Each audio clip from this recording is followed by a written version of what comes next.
अस्सलामुअलैकुम वरहमतुल्लाहि वबरकातुहू। Welcome back to our channel.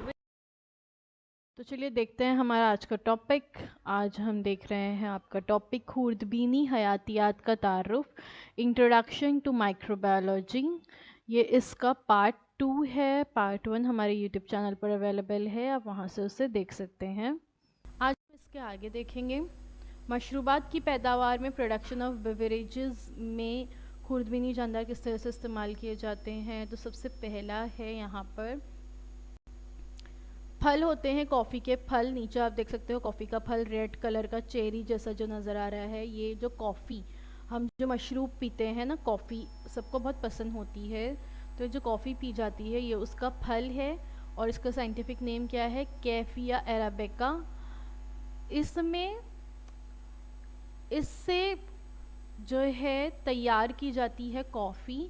तो फलों से बीज को अलहदा करने का काम जो है लैक्टोबैसिलस ब्रोइस नामी खुर्दबीनी जानदार के ज़रिए होता है। दरमियान में आप कॉफ़ी बीन्स या कॉफ़ी के बीज देख रहे हैं। एंड में तस्वीर बताई गई है लैक्टोबैसिलस ब्रोइस की। तो ये जो फल है इनसे बीज को अलहदा करने का काम ये खुर्दबीनी जानदार करते हैं। अब फल है थियोब्रोमा कैको। ये फल तस्वीर में आप नीचे आपको नज़र आ रहा है।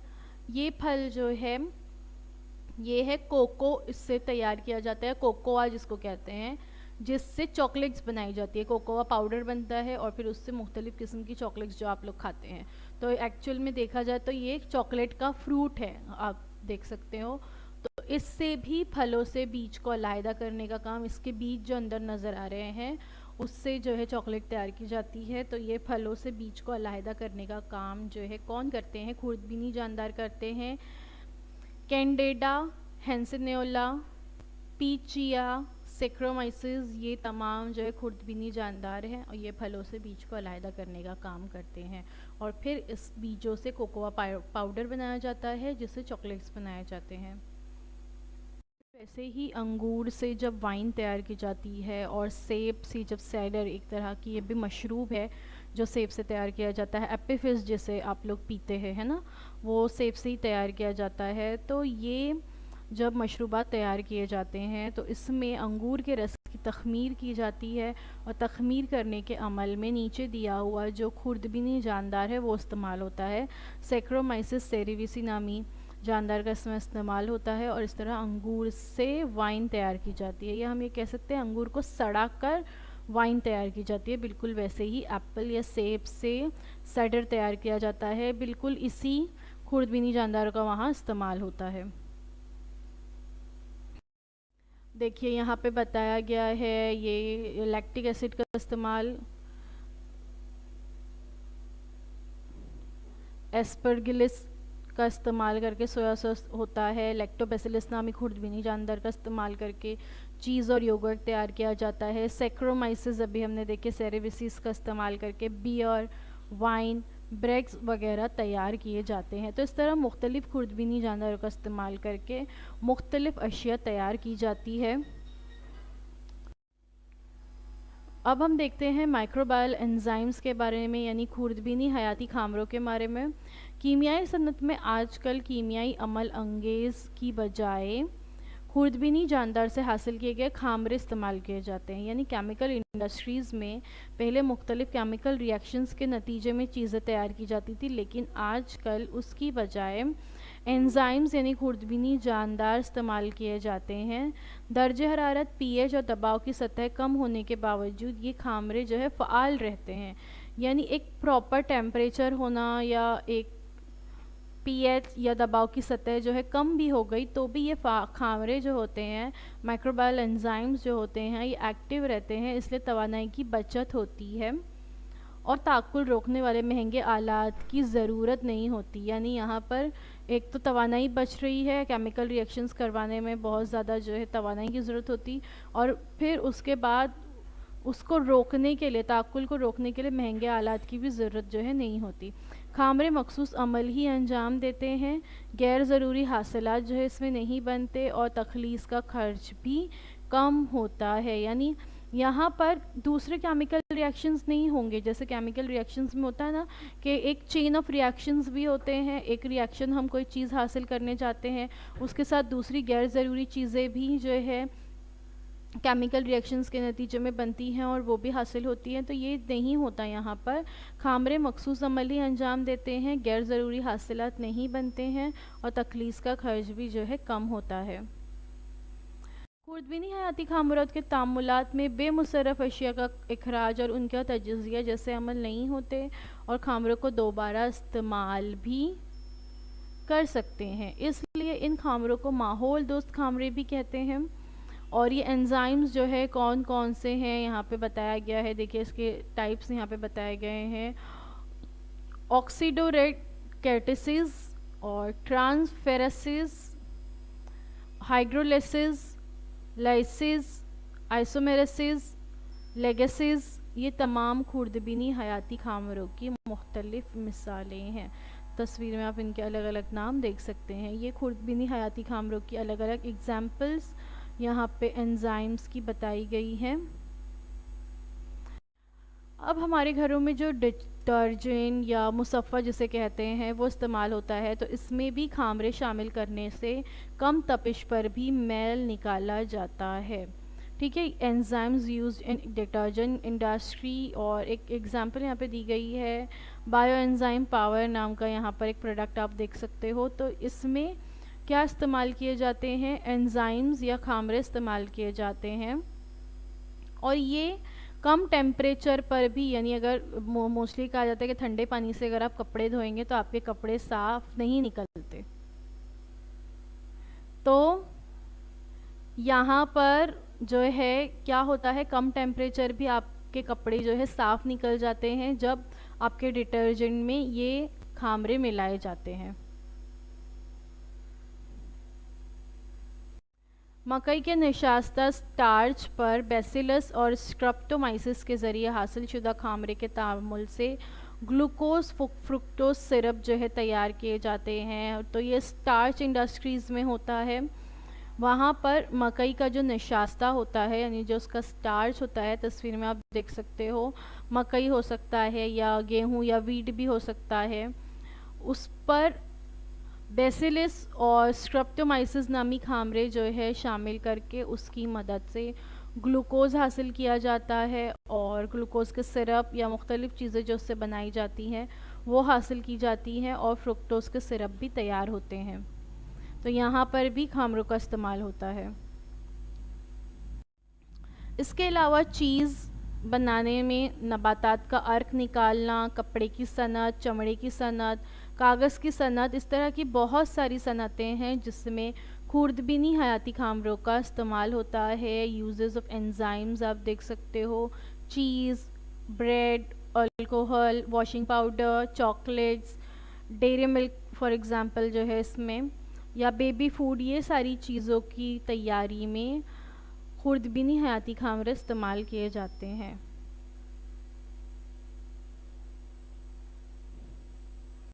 इसके अलावा सनती पैदावार में इस्तेमाल होने वाले अमीनो एसिड और उसके लिए मुफीद खुर्दबीनी जानदार यहाँ बताए गए हैं, जैसे गन्ना और चुकंदर का मैल, ये ज़राए बताए गए हैं, और अमोनिया नमक। तो इसकी मदद से क्या तैयार किया जाता है, इसमें खुर्दबीनी खामरे जो है शामिल किए जाते हैं। बेरेवी बैक्टीरियम और कोरेनोबैक्टीरियम, और इसकी मदद से तैयार किए जाते हैं अजीनोमोटो, मोनोसोडियम ग्लूटामेट। बिल्कुल वैसे ही गन्ने का मैल और नमक से मुख्तलिफ़ किस्म की मशरूबात, गोलियाँ और चॉकलेट तैयार की जाती है। ग्लूकोज और कॉर्न स्टेप अल्कोहल से कैल्शियम और लोहे की कमी दूर करने वाले नमक की तैयारी होती है। मैल और कॉर्न स्टेप अल्कोहल से नाइट्रोजन के ज़राए हयातीन विटामिन की तैयारी की जाती है। बिल्कुल वैसे ही इसमें अगर लैक्टिक एसिड शामिल है तो ये, और अगर एटाकोनिक एसिड शामिल है तो इसका इस्तेमाल कागज़, कपड़ा, प्लास्टिक की सनत और गोंद की तैयारी में होता है। यानी ये तमाम इंडस्ट्रीज़ में भी खुर्दबीनी जानदार ही इस्तेमाल होते हैं। आपकी पसंदीदा ice cream, pudding, chocolate, milk shake, chocolate के मुख्तलिफ़ किस्म के ड्रिंक, मशरूबात, फ़ौरी तौर पर तैयार होने वाला इंस्टेंट सूप आजकल जो मार्केट में मिलता है कि आपको सिर्फ गर्म पानी डालना है और आपका सूप तैयार है। तो इनमें गाढ़ापन लाने के लिए ज़ैंथिन नामी गोंद, ज़ैंथिन गम का इस्तेमाल किया जाता है। तो ये ज़ैंथिन गोंद क्या है, कोई बताएगा? तो अगर हम देखें तो ये इस तरह से होता है, दरदरा हाथ में अगर हम लें तो ये क्या है, स्टार्च और झाग की ज़ैंथोमोनास खामरे के ज़रिए तख़मीर से ये गोंद बनता है। नीचे आप ज़ैंथोमोनास नामी खामरा देख सकते हैं। गर्म और सर्द पानी में जो है ये हल हो जाता है। ऊंची कसाफत इनकी खुसूसियत की वजह से इसके बहुत सारे इस्तेमालात हैं। और रंग, खाद, घासकुश, कपड़ों के रंग, टूथपेस्ट, आला मेयारी कागज़ की बनाने के लिए भी इस ज़ैंथम नामी गोंद का इस्तेमाल हो जाता है।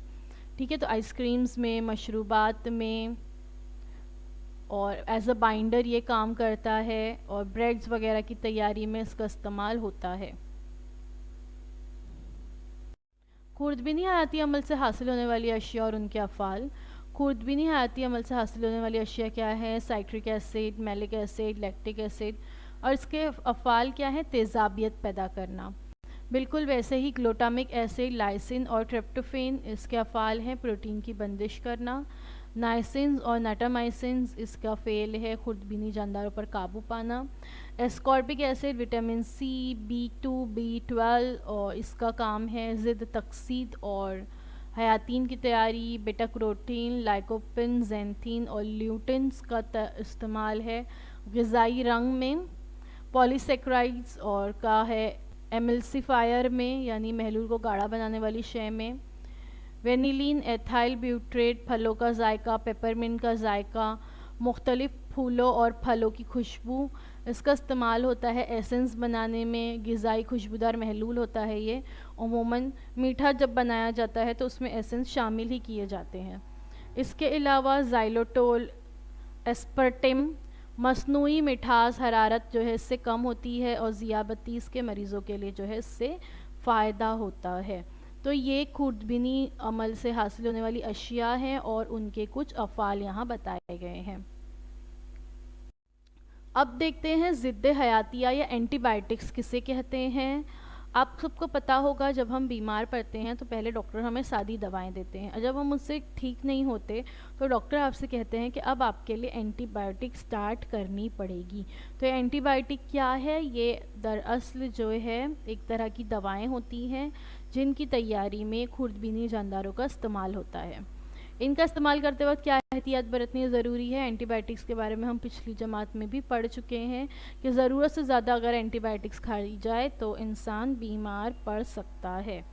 मतलब बीमार पड़ सकता है इन व्हाट सेंस कि ज़्यादा से ज़्यादा एंटीबायोटिक अगर आप खाएंगे तो आपके जिस्म में ऑलरेडी जो एंटीबॉडीज़ मौजूद है वो जो है वो एंटीबायोटिक रेजिस्टेंट बन जाते हैं। यानी अब ये नई जो दवाएं आप एंटीबायोटिक बार बार इस्तेमाल करेंगे तो इसका आपके जिस्म पर कोई असर नहीं होता है और फिर आप मज़ीद बीमार हो जाते हैं। इसलिए हमें एंटीबायोटिक्स का इस्तेमाल कम से कम करना चाहिए या ज़रूरत के वक्त ही करना चाहिए, बेजा इस्तेमाल नहीं करना चाहिए। तो ये जो एंटीबायोटिक्स होते हैं ये किस तरह तैयार होते हैं पता है आपको? पिछली बात में आप पढ़ चुके हैं कि मुख्तलिफ़ किस्म के बैक्टीरिया और फफूंद, फंगस के ज़रिए जो है ये एंटीबायोटिक्स हासिल किए जाते हैं और इसे उर्दू में ज़िद्द हयातिया कहते हैं। तो इसकी वजह से दीगर इंसान और दीगर हैवानात में कई अमराज पर जो है काबू पाया जा सका है। Penicillin, cephalosporins, monobactam, bacitracin, erythromycin, gentamicin, neomycin, streptomycin, tetracycline, vancomycin वगैरह ज़िद्द हयातिया की मुख्तलिफ़ किस्मों का इस्तेमाल ग्राम पॉजिटिव और ग्राम निगेटिव बैक्टीरिया के खिलाफ किया जाता है। तो एंटीबायोटिक्स क्या है? Antibiotics are chemical substances that are kill and stop the growth of bacteria, जो स्टॉप करते हैं बैक्टीरिया के ग्रोथ को। Antibiotics are anti microbial drugs obtained from other organisms, यानी एंटी माइक्रोबियल ड्रग्स होते हैं खुर्दबीनी जानदार के खात्मे के लिए इस्तेमाल किए जाते हैं। यानी एक खुर्दबीनी जानदार का इस्तेमाल हो रहा है दूसरे नुकसानदा खुर्दबीनी जानदार को ख़त्म करने के लिए। to combat harmful microorganisms. However, they are not very useful against certain microbes such as viruses. तो वायरसेस पर उमूमन ये अमल नहीं करते, और जो है उमूमन वायरसेस से फैलने वाली बीमारी एंटीबायोटिक से ठीक नहीं होती है। फॉर एग्ज़ाम्पल हमारा कोरोना वायरस ही देख लीजिए, इसके लिए वैक्सीन की ज़रूरत पड़ रही है, किसी तरह की एंटीबायोटिक से ये ठीक नहीं होगा। बिल्कुल वैसे ही जो टीबी के मरीज़ होते हैं उनका इलाज जो है आज के ज़माने में मुमकिन हो गया है। तो टिब्बिक के ख़िलाफ़ रेफामाइसिन जो है, नीचे आप देख सकते हो रेफामाइसिन के मुख्तलिफ कैप्सूल्स नज़र आ रही हैं, तो ये टिब्बिक के ख़िलाफ़ बहुत ज़्यादा फ़ायदेमंद साबित होती है। अब देखते हैं खुर्दबीनी जानदार और ईंधन। बड़े पैमाने पर पैदा होने वाले ये शहरी ज़रई सनती कचरे का खुर्दबीनी जानदारों के ज़रिए गैर ऑक्सीजनी तजज़िया करके मीथेन गैस का ईंधन हासिल होता है। देखिए शहरी इलाकों में बहुत ज़्यादा जो है कचरा निकलता है ना, हमें पता है बहुत कचरा होता है, और बिल्कुल वैसे ही ज़रई इलाकों में भी होता है, और इसके अलावा सनती कचरा भी, इंडस्ट्रियल वेस्ट भी बहुत निकलता है। तो इसको क्या किया जाता है, इसको ख़त्म करना ज़रूरी है, वरना हमें हर जगह कचरे का ढेर ही ढेर नज़र आएगा। तो इसको ख़त्म करने के लिए गैर ऑक्सीजनी इसका तजज़िया करके, देखिए इस तरह से तमाम कचरे को ज़मीन में दबा दिया जाता है ताकि उसको ऑक्सीजन ना मिले, गैर ऑक्सीजनी तजज़िया करना होता है उसका, और फिर उसके बाद उसका तजज़िया करके मीथेन गैस तैयार होती है, और इस मीथेन गैस का इस्तेमाल बतौर ईंधन किया जाता है। देखिए burning methane to generate heat, आप देख सकते हो मीथेन को जलाया जाता है हीट के लिए, और जनरेटिंग, और उस हीट से क्या हो रही है, इलेक्ट्रिसिटी जनरेट हो रही है। तो यानी इसकी मदद से आप जो है मुख्तलिफ़ किस्म के काम कर सकते हैं, बतौर ईंधन भी मीथेन गैस का इस्तेमाल कर सकते हैं। सैक्रोमाइसिस नामी खमीर को जब गन्ने के बाकियात में मिलाते हैं तब इथेनॉल नामी एक साफ़ और धुएं के बगैर जो है ईंधन हमें मिलता है। तो सैक्रोमाइसिस नामी जो खमीर है इसको हम काय में मिलाएंगे, गन्ने के बाकियात में या जो बचा हुआ हिस्सा है उसमें मिलाएंगे, तब इथेनॉल अल्कोहल तैयार होता है।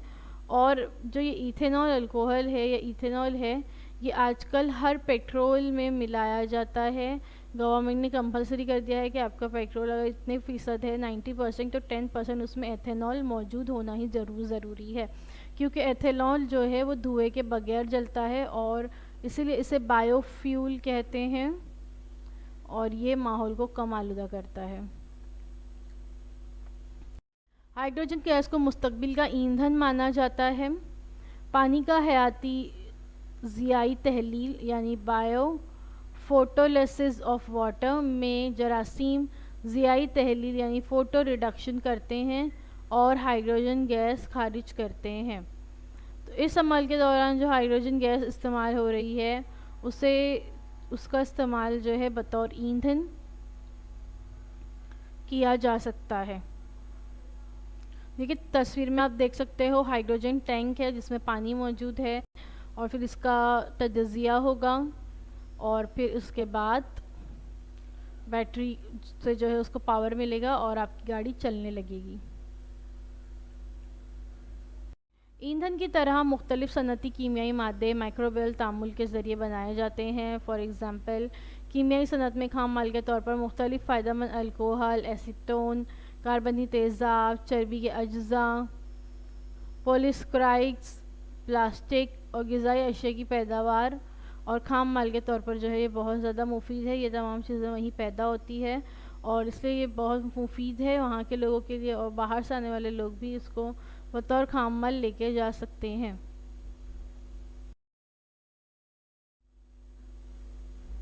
अब देखते हैं हयाती ईंधन या बायोफ्यूल के बारे में।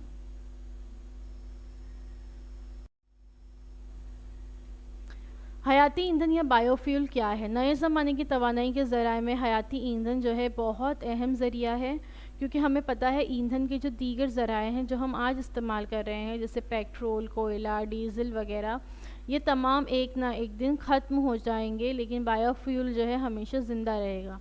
तो बायोफ्यूल का इस्तेमाल किया जाता है ये ईंधन जो है ठोस हालत में पत्थर का कोयला, गोबर, फसलों के बाकियात से हासिल होता है, जबकि माय हालत में नबाती तेल और अल्कोहल से, जबकि गैसी हालत में गोबर गैस और कोल गैस में दस्तयाब होता है। ये ऐसे ईंधन बहुत बड़ी मिकदार में और आसानी से दस्तयाब होते हैं। मुस्तकबिल में इन्हीं ईंधनों का सहारा है, यानी हम मुस्तकबिल में जब ये हमारे ईंधन के जो ख़जाने हैं जो कुदरती तौर पर मौजूद है, ये एक ना एक दिन ख़त्म हो जाएंगे और फिर यही ईंधन जो है हमारे काम आएंगे। बायो ईंधन, बायोफ्यूल्स। देखिए यहाँ पे हयाती ईंधन की पैदावार बताई गई है, किस तरह से पैदावार की जाती है हयाती ईंधन की। हयाती कमियत यानी दरख्त, उनसे उनका इस्तेमाल करके उनको काटा जाता है, उनका गहाना, उसमें सेल्यूलोज मिलाना, फिर उसके बाद जो है उसका खमीर से माय हयाती ईंधन का तज्जिया होता है और माय हयाती ईंधन तैयार होता है। सेल्यूलोज का शक्कर में तब्दील करना और फिर उस पर केमिकल एक्सपेरिमेंट होता है और फिर जो है क्या ईंधन जो है वो चलने लगते हैं, ईंधन से गाड़ियाँ चलने लगती हैं।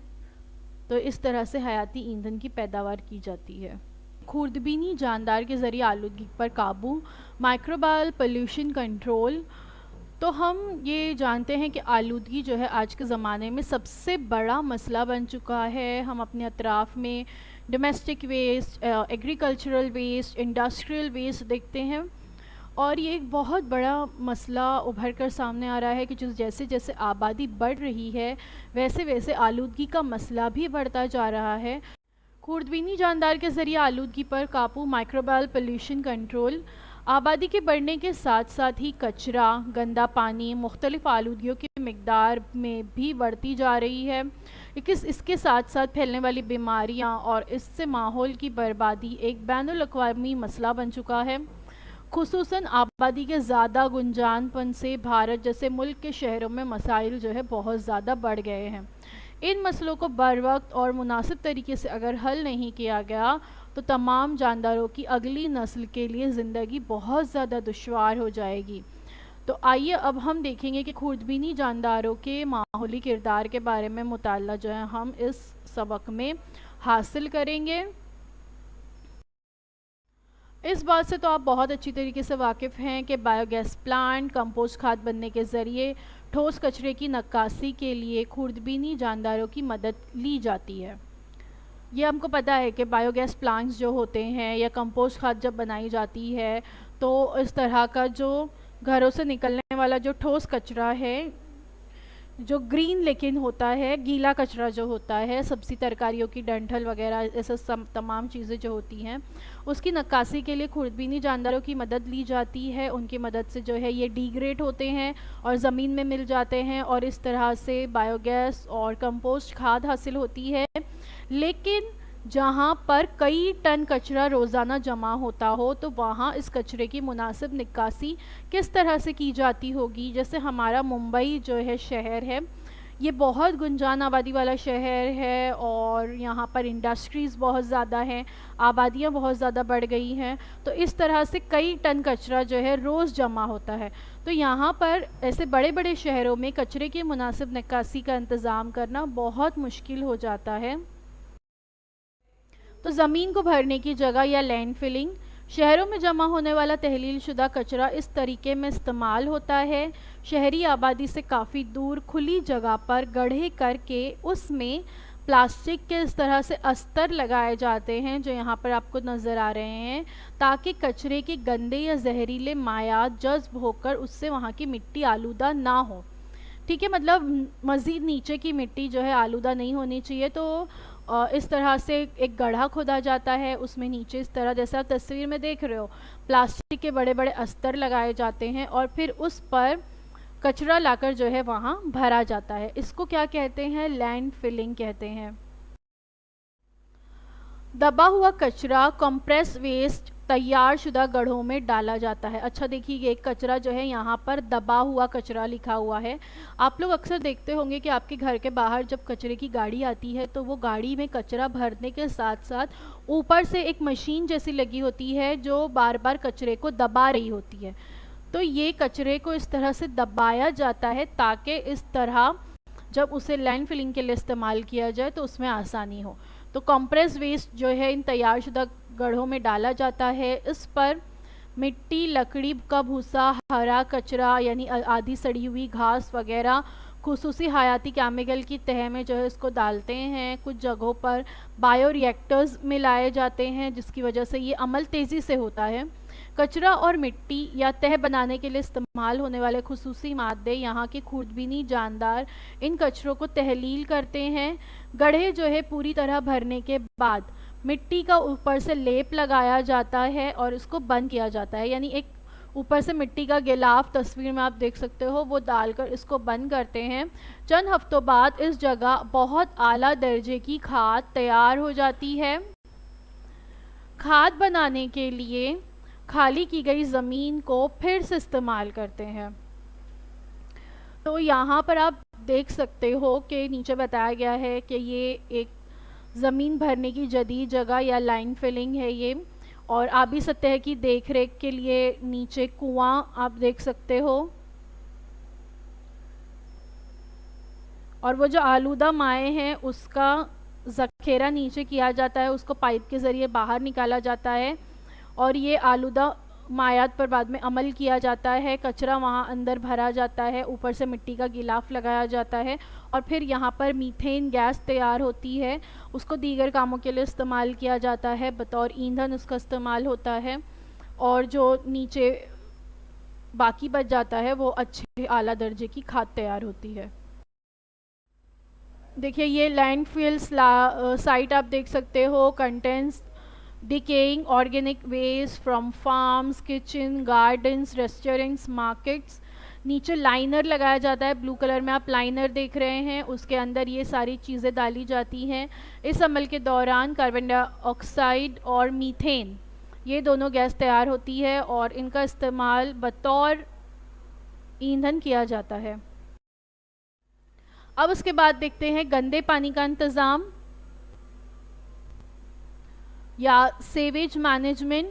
गांव में हर घर का गंदा पानी ज़मीन या बायोगैस के प्लांट में छोड़ा जाता है, लेकिन बड़े शहरों में जमा होने वाला गंदा पानी प्रोसेस सेंटर में जाता है। इस पर माइक्रोबायल अमल किया जाता है। देखिए गांव में आबादी कम होती है और गांव के बाहर के इलाके में ज़मीन भी खाली मौजूद होती है जहां पर इस तरह से बड़े बड़े बायोगैस प्लांट्स बनाए जा सकते हैं, जिसके लिए काफ़ी खाली ज़मीन दरकार होती है। तो वहाँ पर गांव का गंदा पानी छोड़ दिया जाता है। लेकिन बड़े शहरों में इस तरह की खाली ज़मीनें अतराफ़ में मौजूद नहीं होती, हर तरफ इमारतें ही इमारतें बन चुकी हैं और शहरों में जमा होने वाला गंदा पानी बहुत ज़्यादा होता है क्योंकि आबादी यहाँ ज़्यादा होती है। तो ये गंदा पानी जो है प्रोसेस सेंटर में ले जाया जाता है। इस तरह के प्रोसेस सेंटर होते हैं जो यहाँ पर आप तस्वीर में देख रहे हैं, इस पर माइक्रोबायल अमल किया जाता है। गंदे पानी के किसी भी मुरक्कब का तजज़िया करने वाले, इसी तरह कॉलरा, पेचिश, मयादी बुखार के बैक्टीरिया को ख़त्म करने वाले खुर्दबीनी जानदार जो हैं इसमें शामिल किए जाते हैं। तो यहाँ पर आप माइक्रोब्स देख सकते हैं इन वेस्ट वाटर ट्रीटमेंट। वो गंदे पानी के कार्बनी अशिया को तहलील करके मीथेन और CO2 को आज़ाद करते हैं। फिनाइल ऑक्सीडाइजिंग बैक्टीरिया गंदे पानी में इंसान के बनाए हुए जीनोबायोटिक केमिकल को तहलील करता है। तो यहाँ पर आप देख सकते हैं microbe in waste water treatment. Waste water पर ट्रीटमेंट किया जाता है खुर्दबीनी जानदार के ज़रिए और इस तरह से जो नुकसानदा खुर्दबीनी जानदार है वो इनको ख़त्म करते हैं और फिर हमें जो है साफ़ पानी हासिल होता है। नीचे भी आप देख सकते हो इंजेक्ट किए जा रहे हैं माइक्रोब्स, इसमें ये पोल्यूटेड वाटर है, माइक्रोब्स यहाँ पे बताए गए हैं, ये कंटेमिनेंट्स दिखाए गए हैं, फिर इन कंटेमिनेंट्स पर ये माइक्रोब्स जो है अमल करते हैं और ये क्या करते हैं, ये होते हैं एंजाइम्स, खुर्दबीनी खामरे। और इस अमल के दौरान क्या होता है, CO2 वाटर और CO2 गैस और मीथेन गैस आज़ाद होती है जिसका इस्तेमाल बतौर ईंधन किया जाता है। सीवेज ट्रीटमेंट प्रोसीजर्स दिखाए गए हैं। यहाँ पर क्या होता है, पहले स्क्रीनिंग होती है, ये देखा जाता है कि कितना ज़्यादा पानी गंदा है, फिर उसके बाद ग्रिट रिमूवल, फिर उसके बाद जो है प्राइमरी सेडिमेंटेशन टैंक में इसको डाला जाता है, बायोलॉजिकल ट्रीटमेंट किया जाता है। इसी स्टेज पर इसमें खुर्दबीनी हयाती खामरे शामिल किए जाते हैं। फिर इसको स्पाइनल सेटलमेंट टैंक में डाला जाता है और फिर वहाँ से जो है स्लज हैंडलिंग एंड डिस्पोजल होता है। इस पूरे अमल के दौरान स्लज या कीचड़ भी तैयार होता है। तो इस अमल में तहनशीन होने वाला कीचड़ या जो स्लज होता है उसको खाद के तौर पर दोबारा से इस्तेमाल करते हैं। लेफ़्ट हैंड साइड पर ऐसे ही एक वाटर ट्रीटमेंट प्लांट का हिस्सा बताया गया है, स्लज का डिपार्टमेंट, जहाँ पे ये पूरा कीचड़ जो है जमा हो रहा है, तो इसको दोबारा से बतौर खाद इस्तेमाल किया जाता है। इस तरह से खुर्दबीनी हयाती अमल होने के बाद खारिज होने वाला पानी माहौल के लिहाज से ख़तरनाक नहीं होता है। यानी ये तमाम वाटर ट्रीटमेंट करने के बाद जो पानी हासिल होता है वो बहुत फ़ायदेमंद होता है, वो इतना ख़तरनाक नहीं होता जितना वो पहले था। तो गंदे पानी से आलूदा माहौल के जानदारों के इलाज के लिए खुर्दबीनी जानदारों का इस्तेमाल होता है और ये जो कीचड़ भी इस अमल में बच जाता है ये बतौर बतौर खाद बाद में इस्तेमाल किया जाता है। तो ये इसी तरह का एक ट्रीटमेंट प्लांट यहाँ पर बताया गया है। ट्रीटमेंट सेंटर आप देख सकते हो, pipes takes water to treatment centre तक पाइप से पानी गंदा लाया जाता है। स्क्रीनिंग स्टेज बताया गया है, फिर प्राइमरी ट्रीटमेंट स्टेज होता है, secondary treatment stage, final treatment stage. 3 stage में ट्रीटमेंट होता है वाटर पर और फिर ये जो साफ़ पानी है, फिल्टर वाटर है, इसको नदियों में छोड़ दिया जाता है। अब देखते हैं साफ़ टेक्नोलॉजी या क्लीन टेक्नोलॉजी के बारे में। इंसान ने टेक्नोलॉजी के मैदान में बहुत तेज़ी से पेशरफ्त की है, बहुत ज़्यादा जो है तरक्की की है, लेकिन ये भी हकीकत है कि माहौल की आलूदगी की शरह भी उसी तेज़ी से बढ़ रही है। हम देख रहे हैं कि हम जितना ज़्यादा नई नई टेक्नोलॉजी से हमारा तारुफ़ हो रहा है उसी के निस्बत से आलूदगी भी बढ़ रही है। आइए देखते हैं कि खुर्दबीनी जानदारों का इस्तेमाल करके फ़िज़ाई, ज़मीनी और आबी आलूदगी को किस तरह काबू में रखा जा सकता है। इंसान के ज़रिए तैयार करदा केमिकल का खात्मा करने की सलाहियत खुर्दबीनी जानदारों में कुदरती तौर पर होती है। इस सलाहियत का इस्तेमाल करके हाइड्रोकार्बन और दीगर केमिकल्स तब्दील किए जाते हैं। यानी ये इंसान की तैयार करदा केमिकल का खात्मा करने की सलाहियत जो है वो खुर्दबीनी जानदार में होती है ऑलरेडी। और जो खुर्दबीनी जानदार जैसे फंगस है, बैक्टीरिया है और इसके अलावा दूसरे और बहुत सारे खुर्दबीनी जानदार हैं, ये ऑटोमेटिकली अमल करते हैं हमें हमारी ज़मीन को साफ़ करने में और हमारी ज़मीन को हरा भरा ग्रीन अर्थ रखने में, जो आप तस्वीर में नीचे देख सकते हैं। और जैसे मैंने बताई कि इस तरह से आप यहाँ पे देख सकते हो कि इंजेक्ट किए जाते हैं माइक्रोब्स और उस दौरान कंटेमिनेंट्स होते हैं, माइक्रोब्स का उस पर अमल होता है और फिर रिकवरी होती है और हमें एक अच्छा साफ़ सुथरा माहौल इन खुर्दबीनी जानदारों की वजह से हासिल होता है। चंद खुर्दबीनी जानदार ईंधन से गंधक या सल्फ़र को अलहदा करते हैं। ठीक है, कुछ खुर्दबीनी जानदार होते हैं जो ईंधन से गंधक सल्फ़र अलहदा करते हैं। यहाँ पर इस तस्वीर में जो है आप देख सकते हो कि डीज़ल है, ईंधन है, ये एक बायोमास और ये वाटर और ये बैक्टीरियल स्लज नीचे बाकी बच गया, ऊपर हवा है। तो जब इसमें इस डीज़ल में ईंधन मिलाया गया तो और खुर्दबीनी जानदार इस ईंधन में जो है गंधक मिला हुआ होता है और जब इसमें खुर्दबीनी जानदार डाले जाते हैं तो वो जो स्लज है उसकी सूरत में ये अलहदा हो जाते हैं और ईंधन से गंधक या सल्फ़र अलहदा होता है और इस अमल में पानी भी तैयार होता है, बैक्टीरियल स्लज अलहदा हो जाता है और खालिस ईंधन हमें हासिल होता है। हल्की किस्म की धातों में तांबा, लोहा, यूरेनियम और जस्त जैसी धातें माहौल में जंग आलूदा होती हैं। हम देखते हैं कि हमारे अतराफ़ में जो है लोहे के या तांबे के गेट्स होते हैं, पाइप्स होते हैं, और जब ये हवा के और पानी के कांटेक्ट में आती हैं तो इस पे जंग लग जाता है ना, रस्ट आ जाता है। तो इसको जंग से बचाने के लिए थायोबैसिलिसिस यहाँ पे आप देख सकते हैं और सल्फोलोबिस जरासीम की मदद से इन धातों को जंग लगने से पहले मुरक्कबात में जो है ये उसे तब्दील कर देते हैं। यानी ये दोनों खुर्दबीनी जानदारों का इस्तेमाल होता है इन तमाम धातों को जंग लगने से बचाने के लिए। समंदर के किनारे तेल मिले हुए पानी और हज़ारों मुर्दा मछलियों के बारे में खबरें आपने ज़रूर पढ़ी होंगी या देखी होंगी। तो ऐसा क्यों होता है? हम अक्सर जो है न्यूज़ में देखते हैं कि समंदर के करीब या साहिल के करीब कहीं पर पानी में तेल का जो जहाज़ था वो उलट गया, जिसकी वजह से पूरे समंदर का पानी आलूदा हो गया, हर तरफ तेल ही तेल फैल गया। इसकी वजह से ये होता है कि समंदरी जो हैवानात होते हैं उन पर इसका बहुत बुरा असर होता है। हज़ारों की तादाद में समंदरी जानदार, मछलियाँ मर जाते हैं। तो ऐसा क्यों होता है? समंदर में जब मुख्तलिफ वजूहात के बिना पर पेट्रोलियम तेल का रिसाव होता है तो ये तेल आबी जानदारों के लिए बहुत ज़्यादा ख़तरनाक और जहरीला हो सकता है।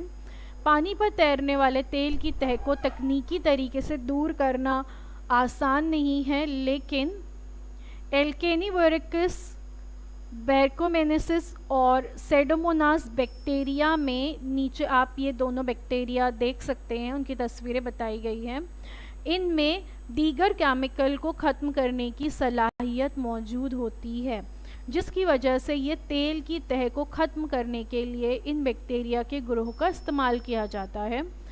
तो जब इस तरह से होता है कि कहीं पर तेल जो है वो पानी में शामिल हो गया है तो ये तेल बहुत ज़्यादा ख़तरनाक साबित होता है समंदरी जानवरों के लिए। तो आप तस्वीर में भी यहाँ पर देख सकते हो, ऑयल पार्टिकल्स हैं और ये माइक्रोब्स और एंजाइम्स इसमें छोड़े गए हैं। तो ये ऑयल माइक्रोब्स और एंजाइम्स क्या करते हैं, इन ऑयल पार्टिकल्स को देखिए, इस तरह से आप येलो कलर में देख सकते हैं, ब्लैक में ऑयल पार्टिकल्स है, ये इनको घेर लेते हैं और फिर इनको ख़त्म कर देते हैं। इनको हाइड्रोकार्बोनिक क्लासिक बैक्टीरिया कहते हैं। ये जो बैक्टीरिया है इनको HCB कहते हैं। HCB हाइड्रोकार्बन को तहलील करके इस कार्बन का ऑक्सीजन से मिलाप किया जाता है और इस अमल में आप यहाँ पर देख सकते हो CO2 और H2O तैयार होता है, यानी कार्बन डाइऑक्साइड गैस रिलीज़ होगी और पानी तैयार होगा जो कि समंदर के पानी में मिल जाता है। और इस तरह से ऑयल पार्टिकल्स जो होते हैं वो पूरी तरह से ख़त्म हो जाते हैं। और ये दोनों बैक्टीरिया आप यहाँ पर देख सकते हो, माइक्रोब्स ईटिंग गल्फ ऑयल, ये जो खुर्दबीनी जानदार होते हैं ये एक्चुअल में जो ऑयल के पार्टिकल्स होते हैं उनको खा लेते हैं, उनकी ग़िज़ा ये बन जाते हैं और इस तरह से ये समंदर के पानी से ख़त्म हो जाते हैं। तो यहाँ पर ये बैक्टीरिया बताए गए हैं और ये पूरा अमल जो है किस तरह से होता है आप देख सकते हो। पानी की तह पर ब्लैक कलर में ऑयल बताया गया है और नीचे जो है आप लोग देख सकते हैं कि किस तरह से ये जो बैक्टीरिया जब इसमें शामिल किए जाते हैं तो इसका किस तरह से अमल होता है और ये बैक्टीरिया किस तरह से ऑयल पार्टिकल्स को ख़त्म कर देते हैं और इस अमल में CO2 और H2O रिलीज़ होता है। और ये एक चक्कर है हम कह सकते हैं जो चलता रहता है जब तक ये पूरे ऑयल पार्टिकल्स ख़त्म नहीं हो जाते। बिल्कुल वैसे ही आप लोगों को ये पता होगा कि हम जो प्लास्टिक इस्तेमाल करते हैं ये प्लास्टिक जो है डिग्रेडेबल नहीं होते हैं, यानी ये प्लास्टिक की तहलील नहीं होती जल्दी और ये दोबारा से ज़मीन का या मिट्टी का हिस्सा नहीं बनते। ये प्लास्टिक कई करोड़ों सालों तक जूं के तूं वैसे ही मौजूद होते हैं, इसलिए माहौल के लिए बहुत ज़्यादा नुकसानदायक है। लेकिन आजकल एक प्लास्टिक ज़्यादा इस्तेमाल होता है, प्लास्टिक की बोतलें खासकर इस मटेरियल से बनाई जाती हैं जो है PTP, पॉलीथिलीन ट्रेफेलाइट पॉलिस्टर। इस कीमियाई शय से जो है प्लास्टिक की बॉटल्स तैयार की जाती है और आजकल ज़्यादातर शहरी कचरे में इसकी बहुत बड़ी मिकदार पाई जाती है, क्योंकि शहरों में जो इस तरह से पैक्ड ड्रिंकिंग वाटर्स होते हैं, बिस्लरी का पानी जिसे हम कहते हैं बॉटल्स में मिलता है, इसका बहुत ज़्यादा इस्तेमाल होता है। गाँव की बनिस्बत शहरों में ज़्यादा इस्तेमाल होता है, तो इसकी तादाद कचरे में बहुत ज़्यादा बढ़ गई है। और जैसे कि हमें पता है कि ये प्लास्टिक जो है डिग्रेडेबल नहीं होते, इसलिए ये माहौल को नुकसान पहुंचा सकते हैं। तो आजकल ये बात दरियाफ्त हुई है कि नीचे आपको जो एक माइक्रोब नज़र आ रहा है, आइडोनेला सैकी एनेसिस, ये विब्रो किस्में हैं। ये किस्म जो होती है माइक्रोब्स की, खुर्दबीनी जानदार की, ये पीटीपी को तहलील करने का काम करती है। ठीक है, यानी ये जो पीटीपी है, इस तरह की जो प्लास्टिक्स होती हैं, इसको तहलील करने का काम ये करती है। इसी तरह कचरे में मौजूद जो रबर होता है उसको तहलील करने की सलाहियत एक्टोमेनाई सेटेसिस में होती है, स्ट्रेप्टोमाइसिस में होती है, नार्केडेरिया और एक्टिनोप्लेंसिस नामी फफूंद की किस्मों में ये सलाहियत पाई जाती है।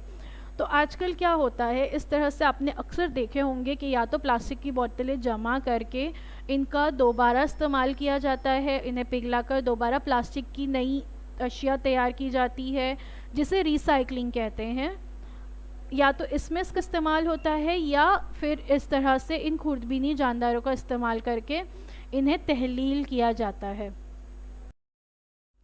आप ये भी जानते हैं कि मादनी कानों से निकाली गई अशिया और तेज़ाबी बारिश में सल्फ्यूरिक एसिड मौजूद होता है, जिसकी वजह से मुजस्समे, पुल और इमारतों की धातु फरसूदगी होती है। हम देखते हैं अक्सर कि जो धाती मुजस्समे बनाए गए हैं उनका रंग काला पड़ रहा है या उनकी धातु की फरसूदगी हो रही है, उनमें टूट फूट हो रही है। तो ये होता है तेज़ाबी बारिश की वजह से, क्योंकि तेज़ाबी बारिश में सल्फ्यूरिक एसिड होता है, एसिड मौजूद होता है। तो एसिडोबिलिस और फेरोऑक्साइडिनस बैक्टीरिया और एसिडोफिलम बैक्टीरिया, एसिडोफिलम ऊपर आप देख सकते हो, एसिडोफिलम एसपीपी, और एसिडोबिलिस नीचे ग्रीन कलर में आप ये बैक्टीरिया देख सकते हैं। तो ये बैक्टीरिया के लिए सल्फ्यूरिक एसिड तवानाई का ज़रिया है, इसलिए तेज़ाबी बारिश की वजह से होने वाली ज़मीनी आलूदगी पर ये बैक्टीरिया काबू पाते हैं। तो अगर मुसलसल एसिडिक रेन होती रही, तो ये जो एसिडिक रेन है ये किस वजह से होती है, जो मादनी कान से निकलने वाली जो अशियाँ हैं और जो जहरीला धुआं है, ये जब आसमान में ऊपर जाता है तो इसकी वजह से एसिड रेन होती है। और एसिड रेन्स जो होती है वो ना सिर्फ मुजस्समे और धाती अशिया की फरसूदगी करती है, बल्कि इसकी वजह से ज़मीनें बंजर हो जाती है, प्लांट्स डिस्ट्रॉय हो जाते हैं, वाटर सोर्सेज जो है वो भी ख़राब हो जाते हैं ज़मीन में, जैसे मैंने बताई कि ज़मीनें जो है बंजर हो जाती हैं। तो ये बैक्टीरिया जो होते हैं वो ज़मीन की आलूदगी पर काबू पाते हैं और इस तरह से एसिड रेन के जो बुरे असरात हैं उससे ये ज़मीन को और माहौल को बचाने का काम करते हैं। जौहरी तवानाई के प्रोजेक्ट से माहौल में छोड़े जाने वाले फजलात और बल्कि मुलम्माकारी के अमल में पैदा होने वाले मादों में मौजूद यूरेनियम के नमक पानी में हल पजीर होते हैं।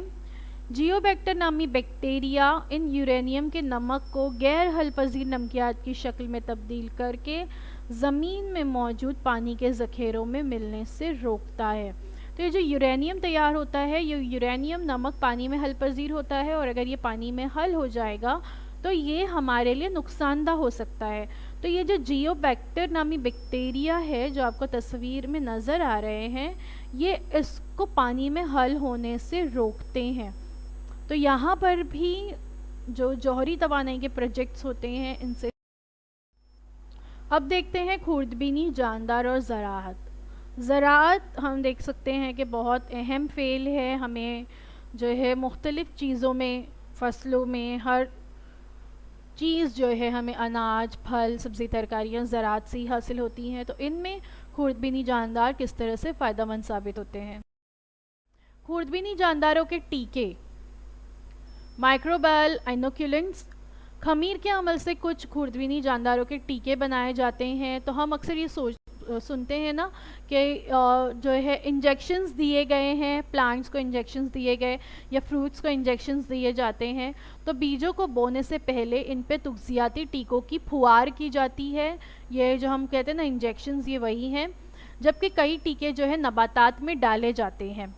टीके में मौजूद खुर्दबीनी जानदार नबातात में ग़िज़ाई मादों के बढ़ने में मदद करते हैं। नबातात में ग़िज़ाइयत का दर्जा बढ़ता है और नामियाती खेती करते वक्त मस्नूई नाइट्रोजनस एसिडोबैक्टर मिले हुए मायात इस्तेमाल किए जाते हैं।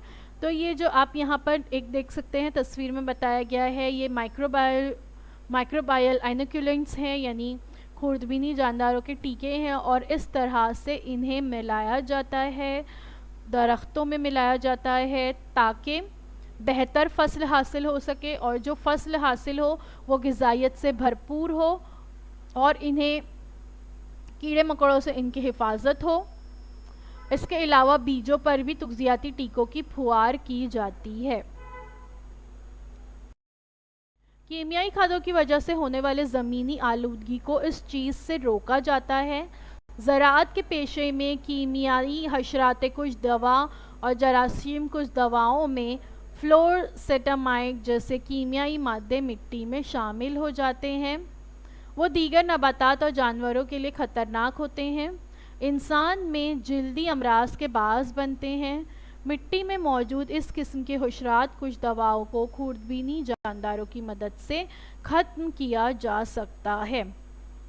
तो कीमियाई जब खाद का इस्तेमाल जो है बहुत ज़्यादा होता है तो ज़मीन की आलूदगी होती है और ज़मीनी आलूदगी को जो है इस चीज़ से रोका जा सकता है।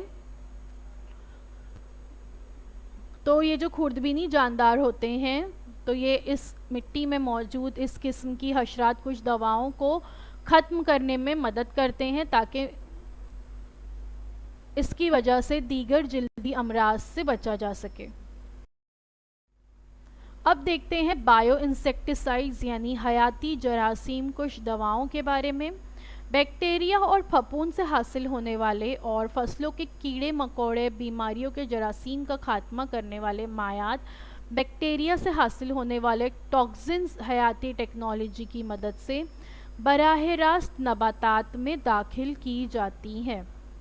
कीड़ों के लिए ये जहरीली होने से कीड़े इन नबातात को नहीं खाते हैं और बैक्टीरिया के जैसे ही फफूंद और वायरस की किस्मों का इस्तेमाल हयाती हशरात कुछ दवाओं के तौर पर होता है। हमें पता है कि मुख्तलिफ़ किस्म के नबातात के पत्ते खाने वाले लार्वे होते हैं, कीड़े होते हैं और छोटे छोटे कीड़े मकोड़े होते हैं जो बहुत ज़्यादा फसलों को नुकसान पहुंचाते हैं। इनके पूरे पूरे पत्ते जो है वो खा लेते हैं। तो इस अमल में क्या किया जाता है, जो नबातात हैं उनको बराह रास्त उनमें दवा दाखिल की जाती है।